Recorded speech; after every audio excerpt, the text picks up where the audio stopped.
Kebijakan pemerintah yang menurunkan tarif tes PCR sebesar Rp300.000 untuk wilayah luar Pulau Jawa Bali menuai komentar warga. Salah satunya Angga yang mengaku turunnya tarif tes PCR ini cukup membantunya yang harus bepergian menggunakan moda transportasi udara. Namun demikian, Angga meminta agar kebijakan tersebut dipertimbangkan kembali, mengingat syarat lainnya sudah terpenuhi seperti sudah divaksin. Ya, tapi ya kalau udah vaksin, kalau masih PCR ya buat apa kan? Vaksinnya yang buat apa atau PCR-nya yang buat apa gitu? Kalau turun harga ini kalau sangat membantu enggak bagi kita?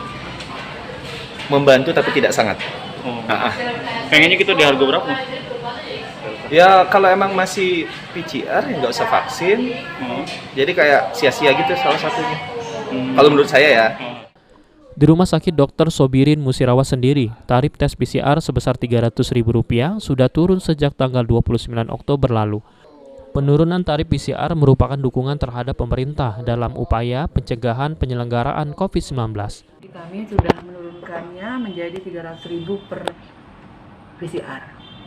Sudah turun. Sebelumnya berapa? Sebelumnya sesuai surat edaran yang lama 525 kalau nggak salah. Ya, sudah turun. Tri Hajaria, PAL TV.